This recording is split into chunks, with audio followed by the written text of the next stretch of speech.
What is up, guys? It's Brillymister here and welcome to today's video. If you do enjoy the video, then don't forget to drop a like, leave a comment and subscribe, and hit all the links up down below to Twitch and Discord. Enjoy the video. What is up, everybody, and welcome to today's video. Today's video is going to be a little bit different from normal, and it's something I've been thinking about a lot lately, basically, and that is it actually worth Deathtouched darting Ambassador? Like, I don't mean, just using up ones you have in your bank. Like, is it actually worth going out of your way to buy Deathtouched darts purely for the use on Ambassador? Like, is it profitable? Is it just generally worth your time? So that's what I'm going to explore in this video. So what is a Deathtouched dart?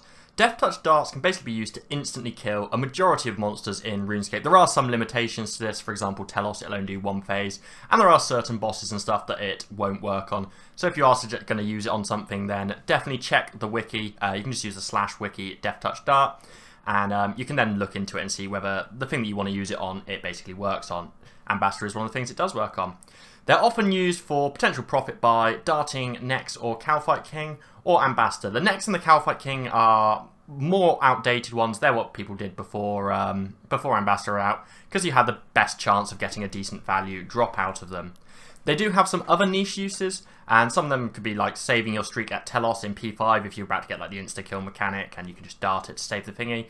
Or if you're a hardcore Iron Man and you're going to a boss that you can't teleport out from, for example, Araxi, then you can always take a Deathtouched dart with you, just as like an extra safety precaution. If you happen to sign or something on P4, you can always just equip and chuck your dart and it will finish the kill for you and you'll still be a hardcore Iron Man or something like that.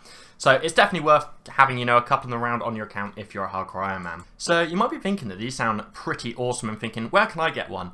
Well, they were originally brought into the game in 2012 through the Summer Sweepstake, and then they were available from 2014 through to 2019 from the Balthazar's Big Bazaar in Burthorpe event, but they haven't done it since 2019. So at the current time, the only way to get one in-game is through the Travelling Merchant. His stock changes every day, and they are fairly uncommon from the merchant, so it's not 100% you'll get one every day. They are, quite uncommon. At the time of recording, the next one is the 26th of April, so if you're looking out for one, go ahead and get it then. If you want to find the Travelling Merchant stock, you can always use the /wiki command and just type in Travelling Merchant stock, and it'll tell you the current stock and all of the future stock, so you're never going to know or miss out on anything, and any of the other stuff that he gives as well. So before we want to get into why we might want to use the darts on Ambassador, I want to put up here when I think that it's basically not going to be worthwhile using a dart on Ambassador. If you can already solo Ambassador, then it's basically not worth your time to use a dart on Ambassador, and you're better off keeping them for those niche uses or just not buying them basically from a purely financial perspective. Each dart, if you can solo Ambassador yourself, is only going to save you 3 to 7 minutes of time, and the amount that this is going to cost you depends. It's going to cost you 42 to 100 mil an hour saved. That's like per hour saved, obviously not the cost per hour because you only use one dart every 20 minutes. But to save a whole hour's worth of time, it would cost you between 42 and 100 mil in darts, depending on how quick you can solo Ambassador. If you're like 7 minutes, then obviously, you save 7 minutes per dart and it's going to cost you less to save an hour. Then if you kill it in 3 minutes, you have to use more than twice as many darts to save that same hour. So that's, in my opinion, when it's basically not worthwhile darting Ambassador. So you might be thinking then, when is it worth my time darting Ambassador? So now I'm going to discuss some of the reasons why I think that it is fairly worthwhile to use your darts at Ambassador.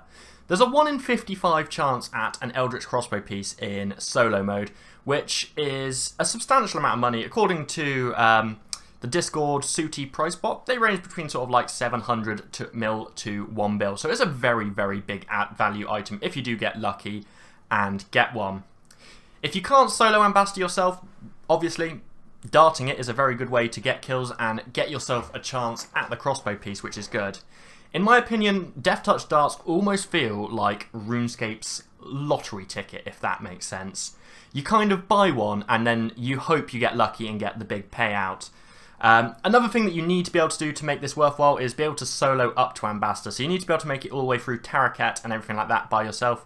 As in a duo, it's just simply not worth it. Duo and trio, the drop rate of Eldritch pieces is significantly more rare. It's like a 1 in 167 in duo and a 1 in 266 in trio. And by that time, the dart cost will exceed what you're going to actually get back from the Eldritch piece. Assuming you go on drop rate, obviously you could get very lucky and get one on your first kill in a trio, and in which case you will have made yourself a lovely chunk of GP. But in general, it's pretty much only going to be worth it for you in solo mode. So we're going to get onto a little bit of maths here, and this is all theoretical based, of course, on the 1 in 55 drop rate. You could obviously, in solo, still get very, very unlucky and go 400 dry, which is why I say it's kind of like the RuneScape lottery ticket. It's all depending on your luck. But I can show you some maths here. At a solo rate of 1 in 55, your dart cost is going to be way less than the cost of an Eldritch piece. I've not even included the potential that it could double here, so you've got like a 20% chance of doubling it if you've either got the chest unlocked or toggled your chest so the drops go on the floor, whichever applies to you.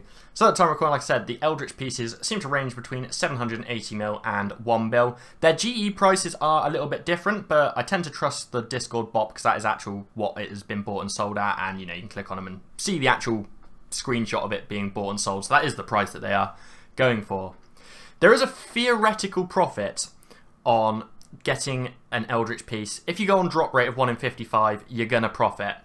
You will still profit purely on getting the Eldritch piece if it takes you less than 156 darts to get an Eldritch piece. Although, you know, if you're getting towards the end of that, it's going to be a pretty small profit. This isn't including any of the other drops that you might get throughout the dungeon or from Ambassador that are not an Eldritch piece along the way. I've personally used 6 insta-kill darts that I just had stacked up in my bank, which in theory should have given me a fairly decent chance at an Eldritch piece, slightly over 10% because, you know, it's 1 in 55 and I had 6. But obviously I got unlucky and didn't get anything, although I did pretty much break even throughout the dungeon. Gave me enough money to cover the cost of the dart overall. I used 6 darts and I made 29 mil, so I nearly covered the 30 mil cost without even getting the Eldritch piece, but I obviously didn't profit from it. If I was to carry on and get an Eldritch piece, obviously I'll be massively, massively in the profit. So in conclusion, sort of like a summary of things that I've gone across in the video, I think that the Deathtouched Darts is a good use of darts if you already have them in your bank. If you have them in your bank, then there is not really a better place to use them, unless you want to keep them for some of your niche uses and stuff like that. But if you want to just liquidate them out of your bank and get some money and have the best chance at getting a decent chunk of money, then Ambassador is a good shout. There's also a lack of better places for potential profit. For example, Nex and Calfight King are the options I brought up at the beginning that were places that people used to use darts. Their drops are slightly more common there. You're slightly more likely to get a piece of armor from Nex or a Drygore from Calfight King than you are from getting an Eldritch piece, but obviously the reward is a lot less. Drygores are all under 100 mil, and the most expensive thing you can get from Nex is a Torva plate, which is 120 mil.